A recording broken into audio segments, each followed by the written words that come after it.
It is 5 o'clock. It is time for our appointed meeting. I would like for the commissioners to be sure to turn on your microphones and to speak into the microphone when you have a statement. So we'll call the committee to order. In the old business, we have none. In new business, Mayor Britton has an update for us on the business. Just a couple of things. One is at your desk is, and your seat is just the financial documents that we received during the budget process from the volunteer fire departments. So that's just for you to review at your leisure. Second is Highway Superintendent Barry Poole has asked for permission to submit a letter of intent to purchase the garbage trucks. The letter of intent would, if we went ahead, if you went ahead and okayed it and the finance department issued it to the vendor, then we could go ahead and get in line for the garbage trucks, if it's your intent to fund them. So what he is asking for is permission to submit a letter of intent to purchase. And go ahead and do that this month. So. Do we need a motion on that? I think we need a motion on that. I'll make a motion. Do we have a second? I'll second. We got a motion and a second. Any discussion? Hey, Jeffrey. If not, all in favor, let it be known by saying aye. Aye. Any opposition, like sign? Thank you. Dr. Perry, before we start, I have left off the opportunity for visitors to speak to the committee. So I would like to ask if anyone would like to address the committee. 5 minutes for that.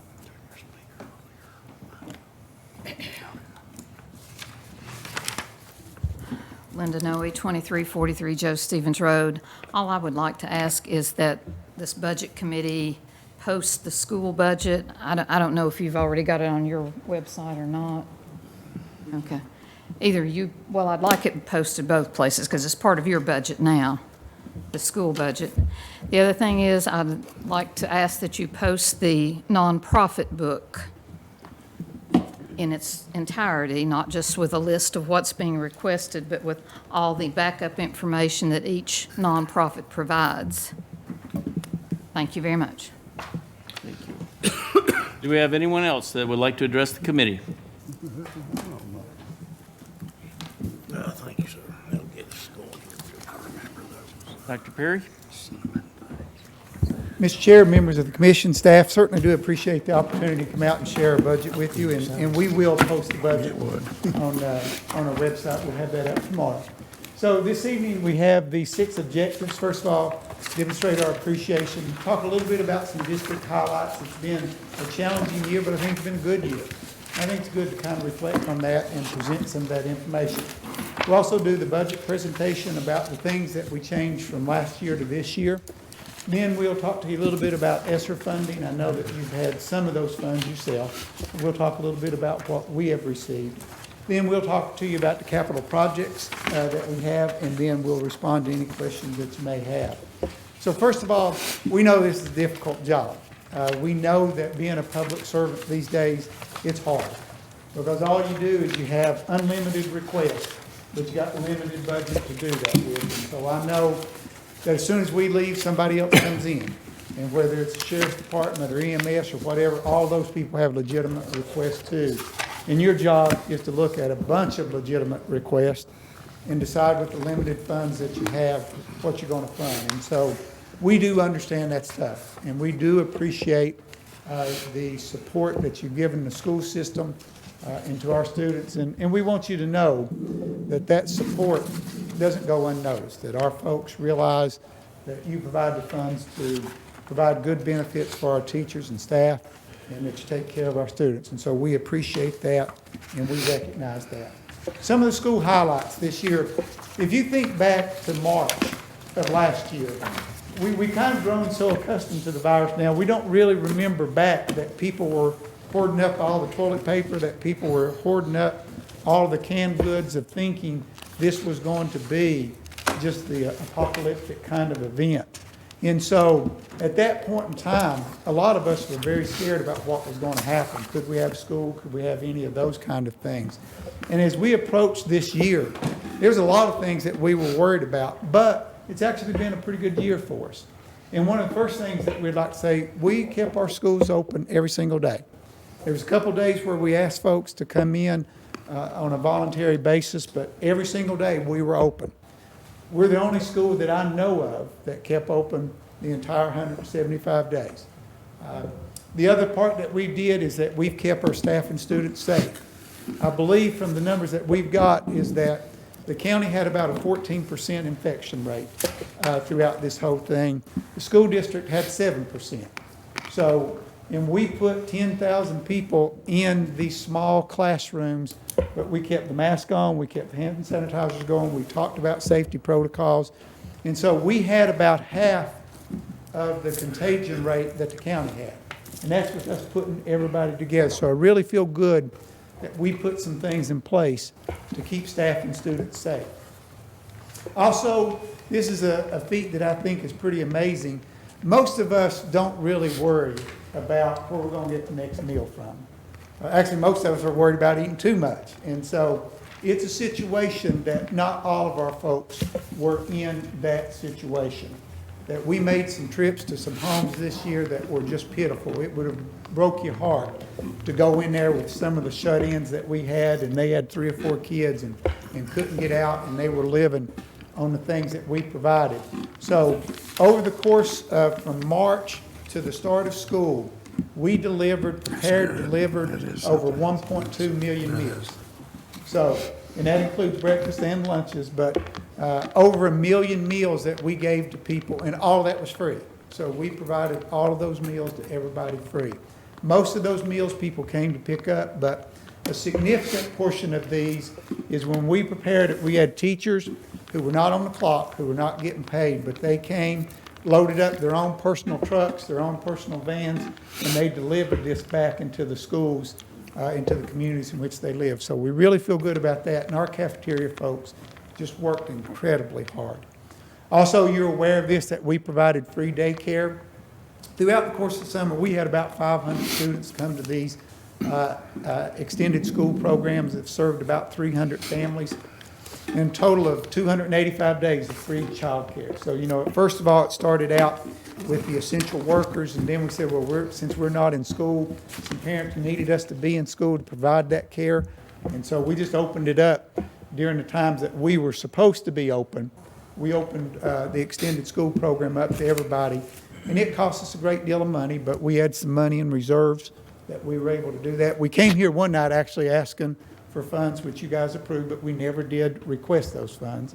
We were able to get through without using either the city funds or the county funds, but we're proud that in a time where people needed help, we've supplied that. And got a lot of very nice emails from some folks, and one single mother who was a nurse working at the hospital saying she didn't know how she could keep the family going unless we provided that child care. And we kept her kid from 6 o'clock in the morning to 6 o'clock at night.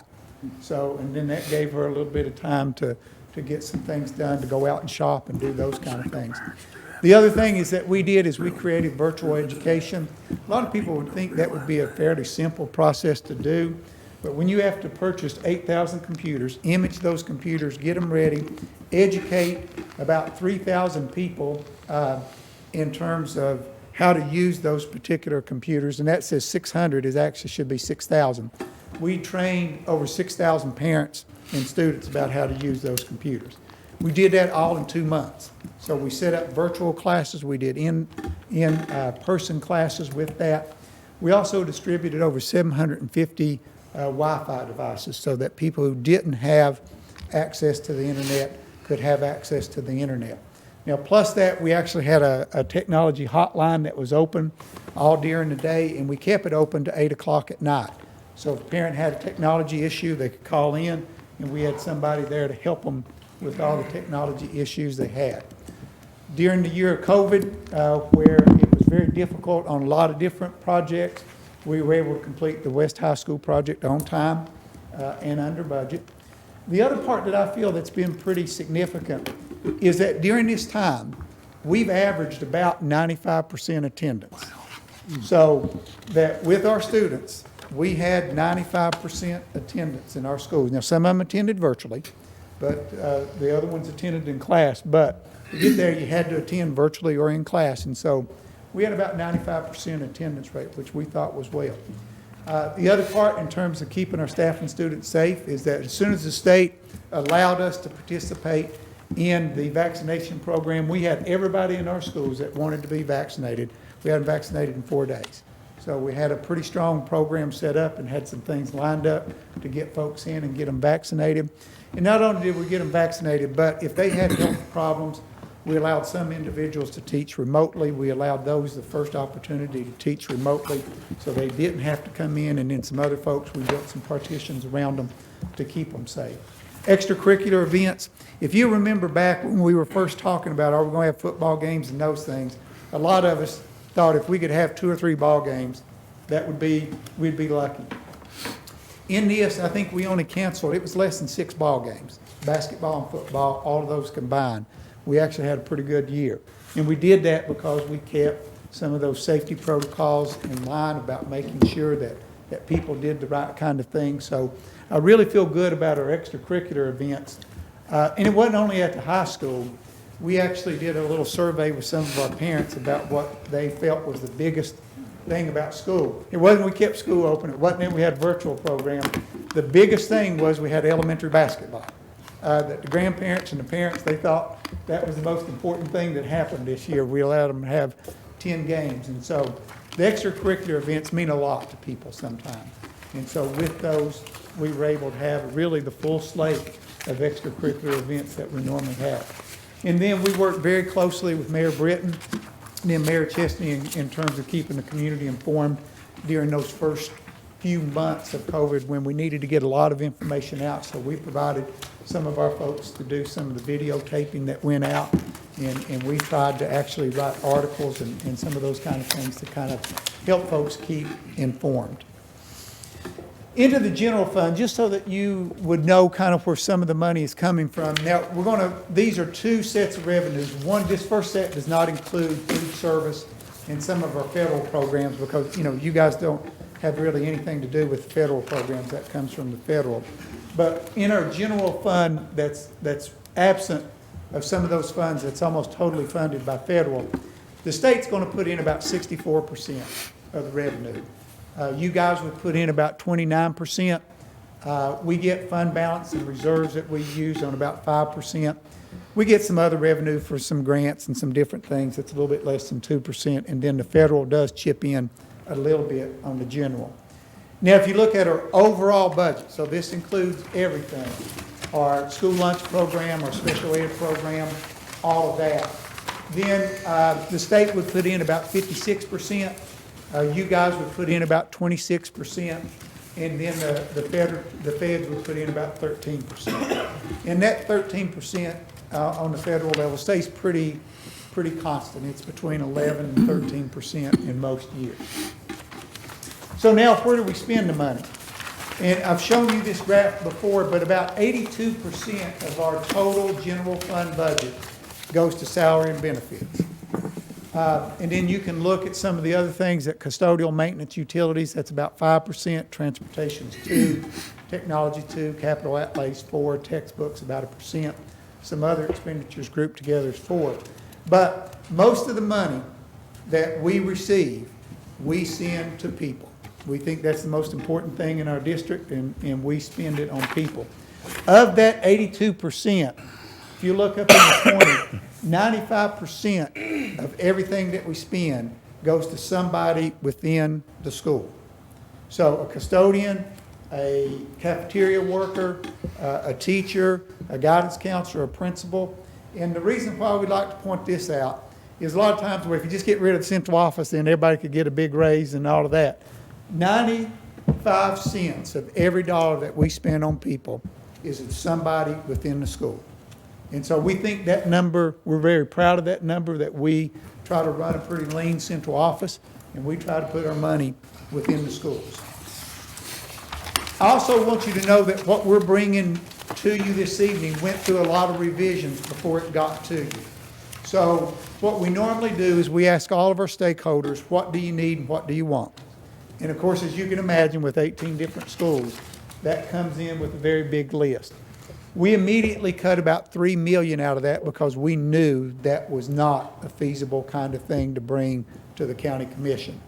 Then we got to the central office, and then another larger group of us, all the supervisors and Ms. Antrica and I together, we cut out another $1 million from what was left of that. And then from that, we got down to a smaller budget committee, which is made up of Ms. Antrica and the 2 assistant superintendents, and we cut out about another $900,000. And so when we finally presented to the board, we had about a $308,000 deficit that we were dealing with. But I want you to know that when we got this to you, we had already made a ton of cuts in this, so that we were not asking what we thought was unreasonable in this. And that's the thing that we'll always try to do. And I think we've had a couple years together now. We don't bring over unreasonable requests. We really try to put you guys in a situation to where you don't have to make tough decisions. That we've tried to make some of those tough decisions earlier before we came in here. Now, what we have done with this, and the commission can tell me if you want to see this in a different format, you have every line item in your book. So you can look at that and you can see every single line item that's in there. But what I found out, it is hard to look at every single line item and understand it. And so what we like to do is that anything that we have changed, we put up here. So if we added something or took something away, we put up here, so you know it's the same thing we did last year, minus or adding the things that we're going to talk to you about right here. So the first thing we will do is looking at revenue changes. We've actually got some reimbursements, and this is flow-through money, so we don't really get to keep it, but about $3,000 on ROTC and the curriculum. The BEP, that gave us about $1.5 million. And I think that you know with the BEP, that's what the state gives us. But the BEP doesn't fund every position that we got, nor does the BEP fund any of our non-classified positions, or the majority of them. So for example, when the state said we're going to give you a 4% raise, none of that would go to a cafeteria worker, none of that would go to a custodian, none of that would go to, our teacher assistants. And we really feel those folks are as important as anybody else. And so we got to make that percentage up for those folks to give those individuals a raise too. Also in this, the BEP does not cover all of our positions. So some of our assistant principals, some of our teachers, the state says you get funded for this per every 100 or every 1,000 child that you get, and that is grossly underfunded. I think any superintendent, any school district would say you can't run a school, on what the BEP. It's a very limited kind of thing. So they only fund, the majority of our positions, but not all of them. We've also had a pre-K increase in our allocations. We also had some money for the child care revenue. The state allowed us to do some free child care because they had a grant-funded position, and so we get to put $40,000 back into that. We also got close to $600,000 for the second half of summer camps. We got almost 1,000 students coming back to summer school because they missed 3 months of instruction last year. So we're bringing those kids back this year to try to catch up on some things that they missed and give them a head start on next year. The state's paying for some of that, so in the majority of that. So we've got an increase with that. Just a small rehabilitation grant of $1,000. Then increase in undesignated fund balance. We're putting some money into that. Also an increase in ESP reserve budget that we took some money out of the ESP to go into that. Now, let me just stop and make sure that everybody understands that the ESP program is not funded by any tax dollars. So the ESP program is a program that we provide after school. If parents want to use it, they pay for it, and then that goes into fund, and that pays for everything in that program. So it pays for the director, it pays for all the worker, all the supplies. So that is totally funded by outside people. Same thing with our school lunch program. So our school lunch program, we use no tax dollars to fund that particular program. We take in the money that we get from meals that students purchase and that staff purchase, and our cafeteria is self-sufficient. Not all school districts are like that. Some school districts are running in a deficit mode and they have to pay money into that, but we don't. Indirect costs for ESSER, and what that is we could take some of the money out of ESSER because we've got to spend a lot of time bookkeeping all that money through, and so they've allowed us to take a little bit of money out to pay for some of our folks that's got to touch all that money and all that programming. And then we've got a decrease in Project Promise of about $311,000. The reason why we called that revenue is because we got some extra money to pay for some of that, and so we didn't have to spend that particular money with that. And then we've got a decrease in textbook reserves. So overall, we ended up with about $5.1 million revenue, new revenue this year, either that we didn't have to spend for it or we got it from a different source. So, Mr. Chair, any questions first about any of the revenue changes? Anyone have any questions? All right, expenditures. This is normally what you guys are worried about, is expenditures. What are we spending? So the other part that we did is that we had about $568,000 in attrition. And what we want to mention with that is that when a teacher leaves at the top of the scale, and then we replace that, normally we replace them with a less veteran teacher. And so we ended up gaining about $586,000 on that. The step increase, so when we give people a step, so I was on step 10 this year, I go to step 11. We give everybody those steps. That step costs us about $614,000. So that's with everybody, that's custodians, bus drivers, so everybody on that step increase. And you have the same kind of things with your folks normally, is that if each year you get a step increase. Then we're given a 3% salary and supplemental increase. That's about $1.8 million. But what we did on that, instead of giving everybody 3%, we looked at what the highest teacher would get. The highest teacher would get $2,000 increase, $2,091. And so we said nobody gets any more than what our highest paid teacher would get. So for example, some of the folks in central office, they would get more than $2,000 because 3% on their salary would be more than that teacher. But we really felt we're going to cap everybody at $2,000 because according to my contract, I get the same percentage increase that teachers would get. So I would get 3%. It would be more than $2,000, but with this, we cap everything at $2,000, so that's with everybody. So I just wanted you to know that we take care of our teachers first, and some of the folks that's making more, it's capped at $2,000. Also, we have a degree change, so if somebody has a master's degree and they go up to a doctorate degree, there's an increase with that with the extra educational background. That's about $226,000. Then we had teacher retirement contributions. That went up just a little bit this year, so we had to add some for that. Now, we're adding a 3% increase in ESP wages, but this doesn't impact you guys. It's in our general budget, but this comes out of funds they've created. So, but we have to add it in there because it goes into our general budget. We also had about $2,000 there, unemployment increase that went up. Health insurance went up about $227,000. It's kind of sad that you're glad when something only goes up 2.5% and you only got to pay $250,000 on that. But health insurance, we were actually pretty pleased. It didn't go up any more than that. Then we've got to pay the trustee's office a little bit for increased revenue, so that's about $25,000. Our property value, and we did a reassessment of our property. We bought a ton of computers this year, close to 10,000 altogether. We've got a little bit more property. We've got some other vehicles. And we realized that our insurance on our capital was not really where it should be, and so we had to raise that up just a little bit. So that went up $60,000. Fewer buses purchased, decrease in textbooks, and a decrease in Project Promise. And then also a decrease in honorariums and incentives. So we took some money out of that. Again, ESP, we just had to include this. We gave them a little bit more money for supplies and equipment, but that comes out of their own money. Now, the $3 million in capital budget, you might not remember this last year, but when we came to you last year about this same time, we were very concerned that the sales tax was just going to bottom out.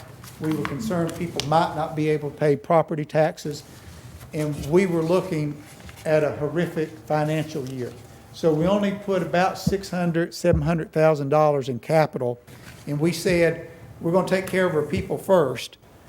Then, if things are not as bad as we think they are, then we'll add some more things to the capital project. So from last year, we increased it $3 million, but the reason, this is normally what we have in there, $3 million, but from last year to this year, we went from 6, 7, 800,000, whatever it was, to $3 million, because now it's a more normal year, and we're back on schedule with some of the roof replacements and some of the roofs and chillers and boilers and those kind of things.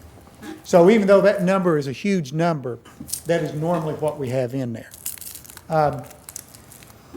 Then the other part that we need to talk to you about, we did remove 7 teaching positions at Alpha, Manley, West Elementary, East Ridge, Lincoln Middle, Meadowview, and Westview. And that just goes to numbers, that we ended up having 29, 50 less kids in some of these schools. And so we took a teacher out to kind of help make up the budget piece. So that changed in some of the expenditures that we had. Well, on the same thing, we had to add back a teacher at Russellville because we took one away last year and they increased in enrollment, so we had to add one back. So in the top one, we got to take it away because it was an expenditure, but on the other one. Then we included a full-time custodian at West High School because you saw the new addition that we added and the new cafeteria. Plus, we did not add a new custodian when we built the freshman academy. So the freshman academy, the new office, the new cafeteria, the new restrooms, the new addition on the gym back there, they were doing that with the same number of people that they had before any of that was done. So we added a custodian to that. We are adding a preschool teacher. We really feel that preschool is an important piece to everything that we're doing. If we can get those kids earlier, it just makes a huge difference. And so we're going to try to add a preschool. That would be either at Hillcrest, we're hoping, or at Lincoln Elementary. That's the place where we need the most help. Then there's a 5% of the bookkeeper and financial positions funded through ESSER, so we would end up having that, but that comes through ESSER funds. Then we did make some salary adjustments for the transportation supervisor. He was really not on the right schedule. He should have been on a non-degreed schedule, and something happened with that he didn't get placed on that, and so we are just putting him where he should be. Then the salary adjustment for the extended school program manager, but again, that money comes out of our own money. And then you can see the other things that we've done there. We've adjusted some other salary schedules. The 596, all that comes out of the state grant. So that's nothing that locally we're paying for. All that comes out of the state grant. Then there's some software that we're doing. And then we put in there, this was a last minute thing, and I'm not entirely sure this number is accurate. I think this number is probably low. $40,000 for 2 additional school resource officers. Currently, the county provides one for us free, or provides them at the high school free, and then we pay a little bit on the city. So this one, I've had some conversations with both the sheriff's department and the city, and we're trying to get a firm number on that. So that number, I'm pretty confident, will fluctuate and probably go up. But so, Mr. Chair, the bottom line is expenditures change about $5.4 million, and so we end up with a shortfall of about $308,000 is what the shortfall would be. So, let me talk to you a little bit about ESSER, and then I'll go back to the expenditures if you guys have questions. We've already had ESSER 1, 2, well, there's 3 ESSER funds. The first one was given back to us several months ago. We've already approved that, and we spent all the money. We spent all that money basically on just computers and connectivity. So to get students lined up, and that's what it was designed to do. They understood that people were going to have to go virtually, and so they gave money. And so that was a small pot of money. Well, it was, Tracy, how much was that first part? It was $2.3 million, but we spent almost all of that on computers and connectivity. The next pot of money, ESSER 2.0, was basically for the same thing. And again, we spent most of that on technology, connectivity, plus we did some remediation. We knew that kids needed some help to get caught back up, so we spent some money on that. ESSER 3.0, we have to get that approved in July or August. And what we're spending that on, again, is some technology. Most of it, though, and this is what most people are doing, is they're buying temporary staff. Because what we realize, if we are going to catch a kid up and reading, you're going to have to get them in small groups, and get small groups, you have to get folks in the classroom. And so almost all of that is we're hiring staff for 2 years, and we're letting them know this is a 2-year process. And at the end of the 2 years, the position won't be there. Then some software, a lot of it is going to remediation and intervention. So we're going to have some after-school tutoring. We'll have some kids coming in this summer to work with them. And then we are paying a stipend. The federal government said that anybody that worked during a COVID-related experience, we're kind of in a combat situation. And so you can provide a little bit of a bonus to folks with that. And so we will provide a bonus to everybody in the district, because everybody, bus driver, cafeteria worker, teacher, teacher aide, everybody did something extraordinary during that time. And then the other piece that we have in there right now, which we will talk to you in more depth on June the 14th, they did allow us to put money into facility improvements. And right now, we do have $5 million in there to go toward the Lincoln Elementary project. So whether it's new construction or whether it's renovation, we put some money in there to kind of help jumpstart that program so that it's not as big as a burden on the county commission or on our taxpayers. So right now, we do have money in there for that particular project. So, Mr. Chair, members of the commission, before I get past expenditures, though, do you want to talk about anything on those expenditures, and you have those in your?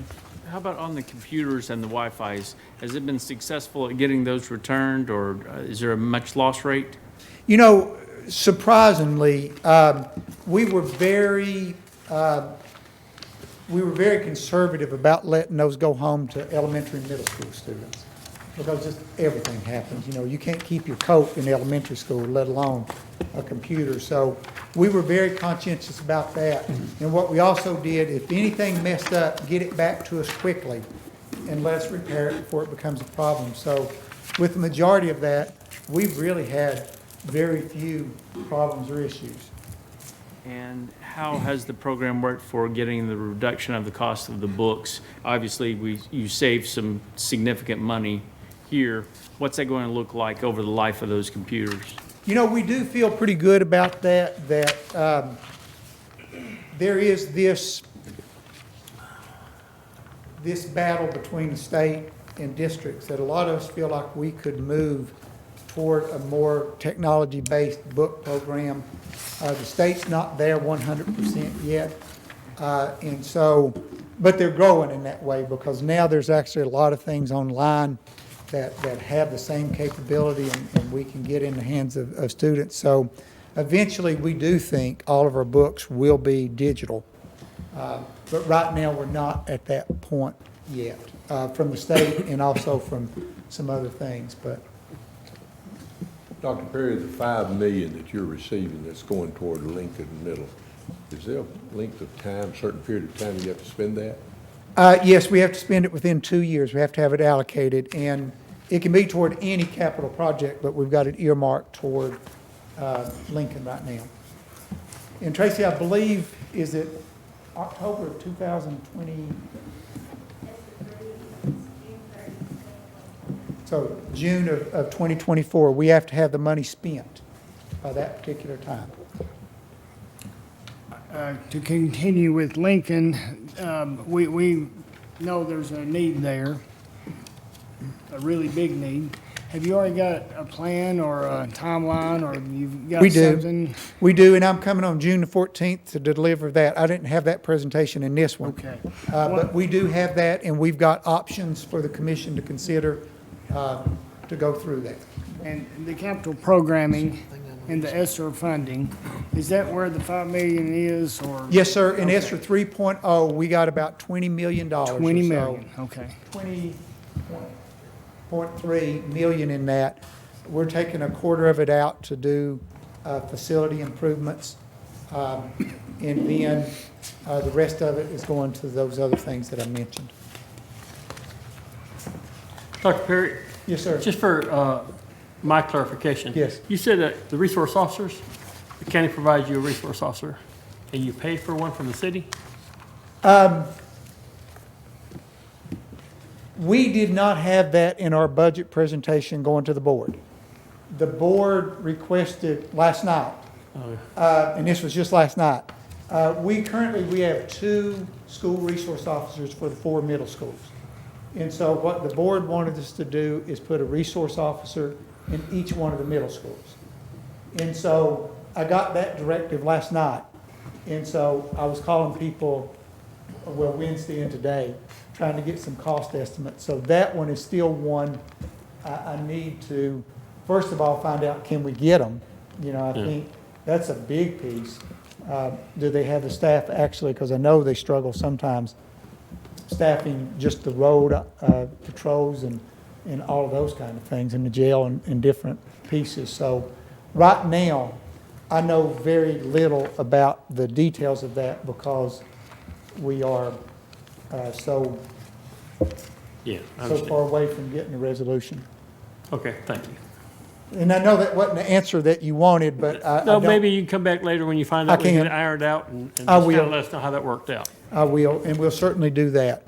And the thing that I will say, and the reason why we did not have this in our original presentation, is that when we've called the city or we've called the county, they have been phenomenal in getting there and being right there for us. And so we felt really good that if we needed anything, we have 2 resource officers at each one of the high schools, and so they're very good about getting out to us very quickly. The only thing that we have a little bit is out on the East Ridge. You know, that's a little bit not as centrally located as some of our other schools, and so that one's a little bit more concerning. But Dr. Perry, would it be a city officer and a county officer? right now, that's what we're looking at. Now, it may be that one can't do it, and we ask, you know, one side or the other to pick up both. So right now, we're trying to ease the burden out of going and trying to get one from each. Dr. Perry, are there any additional safety measures being put into the playground areas of these schools, or any concern with that at this point? We have got several hundreds of thousands of dollars into safety things. A lot of those things went into surveillance cameras and into external doors, about making sure those locked and that we had key cards for those. And then just some of the basic HVAC systems, because really what you're supposed to do with this ESSER money, it was not to take care of any capital program. So not to go out there and buy another school bus. It was designed to, if you've got a COVID-related issue, and the reason why we put Lincoln Elementary in there is that, and the state's reviewing this, we said that the HVAC system is that old paper ventilation stuff, and it's actually literally just dissolving. It's falling apart, and that's not holding heat and air well, and it's getting a lot of outside pollutants into the duct system. And then the other part is we don't have return air into those particular schools. And so what we're doing is we said that there's a possibility we can renovate this school, but there's also a possibility it doesn't make a lot of sense. And so I believe that they're going to allow us to do that one on a new construction or renovation either way. But on playgrounds, like I couldn't go in and just do another playground piece of equipment. But if it were a dangerous situation, then I could. What about like fencing and things of that nature? Fencing, if it were a safety issue, yes, I could. So if we were in a situation close to a street, we could probably justify that. And we have looked at some of that. So I know that we have one school that was always, there was a family with a dog, and normally the dog was tied up, but, you know, sometimes not. And so we are looking at some of those kind of issues.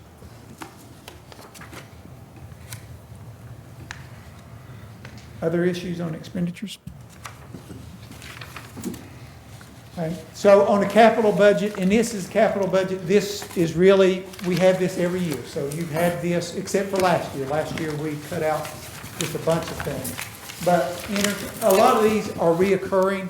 So for example, in line item number 2 in the carpet and tile, we have $150,000 in there every year, and we just replaced $150,000 of carpet and tile in 18 schools. Same thing with painting.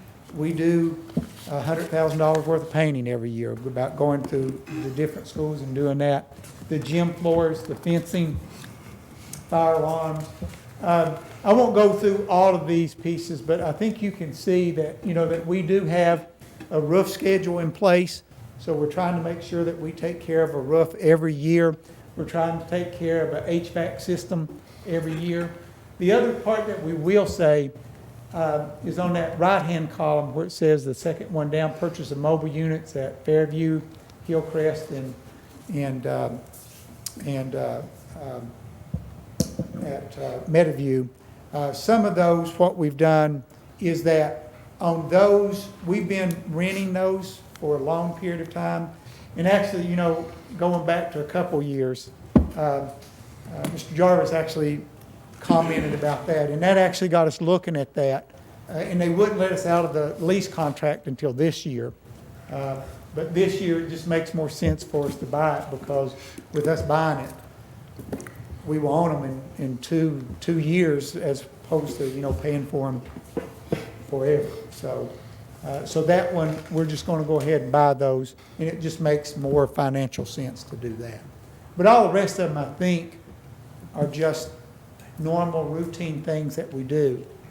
Any questions about any of those things? Have we purchased any land on? We have.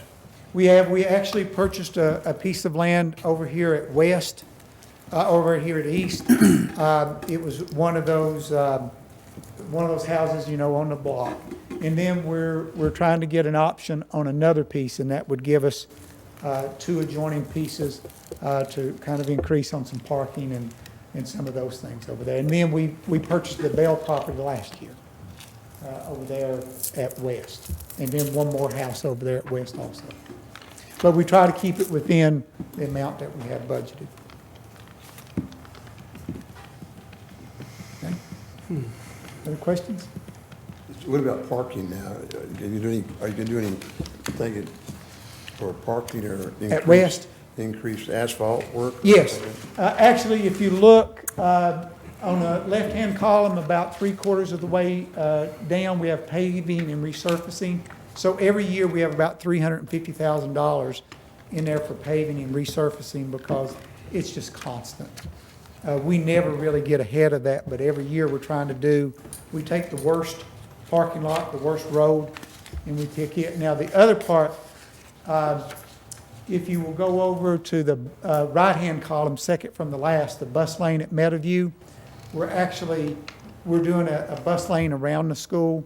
And if you've ever been over there at Meadowview in the afternoon, the line is backed up all the way, and you actually have to take your chances. You get in that lane that's kind of coming the other way, and you try to get into the parking lot. So if we can do this, then it would help us increase the safety piece there just a little bit at Meadowview. Last year at Fairview Marguerite, yeah, you bought that property, extra property, go down 2 there? years ago. Or 2 years ago? Yep. Okay. Have we got any plans for that property? We are actually in the process, no firm plans. Yeah. So, and we bought that, you know, with the intention of looking at doing some construction out there. Mm-hmm. And then, after we did a real analysis of where our greatest needs were, we kind of changed that. And so, we kind of held off on that just a little bit, but we were actually talking about that property today for some other things. So, but no firm things for that right now.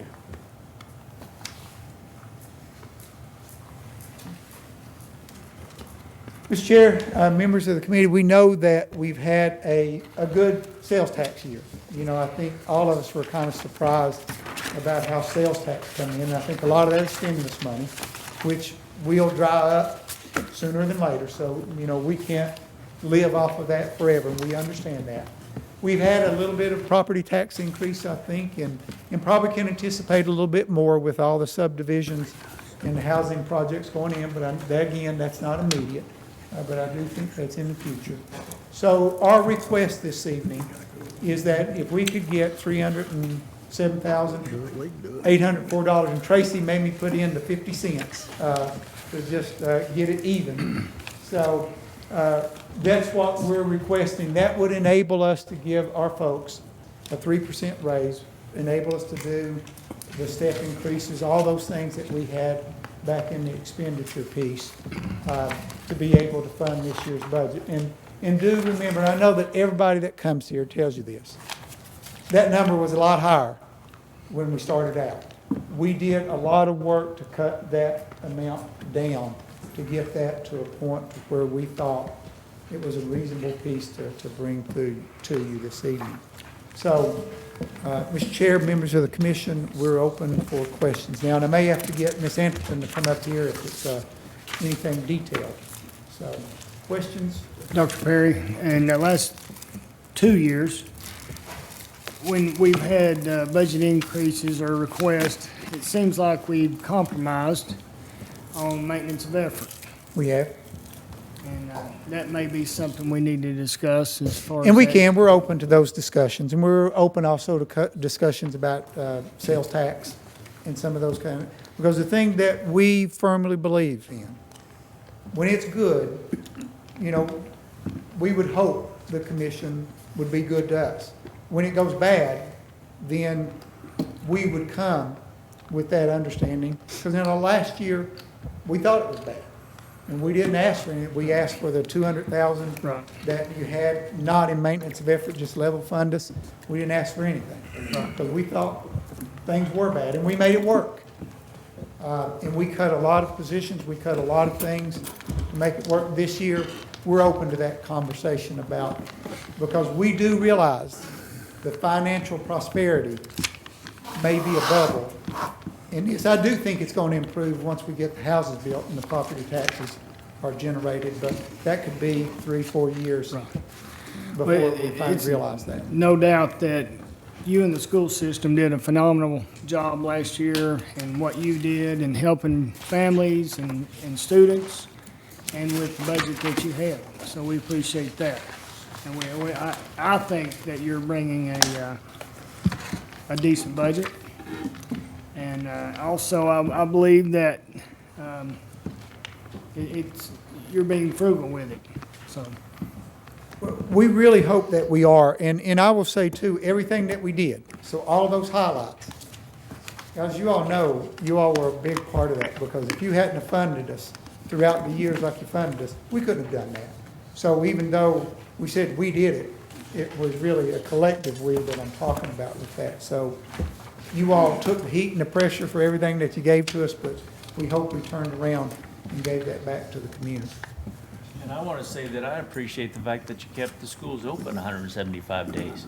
It would have made a lot of sense for us to look at that model in other places, probably. You know, we feel probably the most proud about two things, is that we kept school open, and we had half of the infection rate of the county. And guys, I mean, if you think about that for just a minute, I took a kindergarten teacher, and some of you know how this works. If you got grandkids, it's no different than in kindergarten. They are all over you all the time with a runny nose and everything on their hands, and everything goes in their mouth, and they're hugging you, and we still kept that at 7%. So we feel real good about that we kept our folks safe and we kept school open. So, and because we had a good instructional year. I feel good about that too. It wasn't that we just kept school open. We did good things in school. And we'll get our state test results back, but some of our benchmark scores, we feel pretty good about some things. What about kindergarten and first grade, teaching them to read online? How did that go? Actually, we give them benchmark assessments. In some of our virtual classes, we actually had our highest third grade language arts was from a virtual teacher. She did a phenomenal job on this. She's incredible. And we had some high scores in our kindergarten, first and second grade. It's kind of a little bit hard to evaluate kids at that age. But we had some good scores, but they were not as good as being in a classroom. Now, what we did do, just so that you guys know, is that last quarter, we looked at everybody, unless you've got a doctor's note, or unless you've got a B average, you've got to come back to school because you're not doing well and you're struggling. And so we probably forced 10% of the 25% of the kids to come back because they were just not being successful. And that gave us at least 2 months to kind of try to catch them up from some of the loss. And right now, we've had no cases in the school in the last 2 weeks. Awesome. So, no, we don't think that will, well, it may last because we only got one more day, but as of today, we didn't have any cases.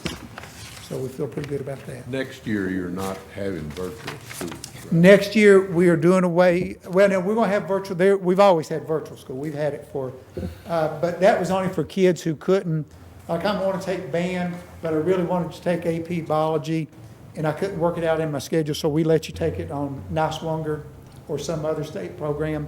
So we'll always have virtual education for some kids that need it, but the wide scale thing, everybody's got to come back to school next year. And actually, the state changed that too. You actually have to have a state accredited number to actually run, and none of us have a state accredited number. So nobody can do a school unless you have that state accredited number. Yes, sir. Okay. Now, this $307,000, Which page are you on? Or what are you on? Which one? He's on the request page. Oh, on the request page, yeah. okay. Under the request page. Uh-huh. Go ahead, I'm with you now. There you go. And excuse me if I'm being redundant, but the request for $307,000, is that going to be just $307,000? Or is that going to come under maintenance of effort and be repaired? That's what you guys have to decide. We could, of course, we always love for it to go under maintenance of effort, but at the same point in time, if it's a situation where you guys feel more comfortable doing something else, then we're open to that. Because again, we realize sales tax is not going to stay as robust as it's been. And if it does cut down next year and this property tax doesn't increase from some of the things, then you're not on the hook for that. We have to increase our effort to catch up with the maintenance, right? Well, you would. But now, again, the thing that we're looking at is that a relatively modest amount. But now, part of the other piece that we've got to kind of consider with this too is at some point in time, we've got to kind of increase it a little bit because, if we give raises to folks, you can't keep, with the same level of funding and continue with inflation and everything else going up. You just can't sustain that. But this is an uncertain time perhaps, and so with this, we're okay with looking at some of those options. Dr. Perry? Yes. We gave you the money for the bond issue, to build the new West Yep. School addition. You made a statement that you had any money left over, you was gonna give it back. It is coming back. Well, we'd like to just kind of know your thought about it. I feel you probably need it for the paving or whatever, but I just want to know what your thought was on that. What I'm going to do is on June the 14th, I'll have that number for you. We're opening bids on Monday for the paving. So that's really the last project that I have to do, because there's one section out there that's graveled right now that we told you guys that we couldn't get paving back in the winter because, and then, I don't know if you guys have done this lately, but it's hard to get somebody to even bid on a small project right now because folks are so consumed with the big ones. But we've got the bid opening on Monday. I'll know what it's gonna cost, and then on June the 14th, I'm gonna give you the amount that we're gonna be returning back. I mean, it's not gonna be the 12 million, but it's gonna, we will give you back what we had left over, and we didn't do other projects with it.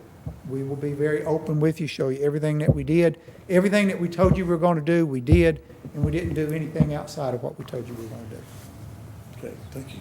You're welcome. Does anyone have a motion as to how? Yeah, Randy, what I'd like to do, I'd like to make a motion that we go ahead and approve this on a one-time basis until next year. And that way we figure out what's going on with the economy and the tax base and stuff like that. So that would be the full 307, 30, yeah, Yeah. 804. yes, 50 cents. Okay, we have a motion to do it in a way that there is no maintenance of effort. maintenance of effort. We can do that, right, Trey? Second. We have a second. Yes, sir. Reading the paper last night, I think the paper had a different figure than this 307. Yeah, and this is the number, this is the number. I think that there might have been a mistake in the paper. I think 268. Yeah, and what happened with that is that number was the number before we added the 40,000 in for the school resource officer. So, and that was probably my fault. I gave the reporter that old copy that we had going in before the school resource officer. So when the board made the motion, it bumped it up $40,000, so it ended up being 207. So that was my fault. I gave the wrong papers out. Mr. Chairman, if I can ask for, our plan Tuesday was to come with some options from the finance department on how to fund this and how to structure how the revenue numbers would work. In other words, we've got a plan that we would like to show on the revenue side. And it would involve moving some pennies around, sales tax dollars. I would ask that you delay a vote tonight and wait till next Tuesday and until you see the whole picture of funding school. That'd be fine with me. I can rescind my motion to then. Okay, all right. Okay. Thank you for your presentation. Mr. Chair, members of the commission, certainly do appreciate you. And again, I think the thing that probably doesn't work well in this situation is that you never really get to see the end result of what you do. Some of you that came over, and toured west, you kind of saw that a little bit. You kind of saw what kind of improvements that made. And so with a lot of our folks, you guys make a huge difference, and it's a positive difference. And so just always remember, it's not just votes in here, and it's not just money. What you're doing this year may put a preschool teacher in a classroom that's going to be working with 20-some kids that could make a huge difference in their lives and kind of get them started again. So we try to take the money that you give us. We try to use it conservatively, and we try to be good stewards. So we appreciate the opportunity to present, and anytime, if any commissioner has questions, give us a call, and we'll be more than happy to answer those questions. Dr. Perry, I want to thank you because I see it through my grandchildren, so Yeah. thank you. You're very welcome. So it's our honor and it's our pleasure to do that. So thank you. Appreciate you. Thank you, Dr. Perry. Okay, on the announcements, we have June 8th meeting at 5 o'clock and one on June 10th. And anything else, Mayor? And we are adjourned.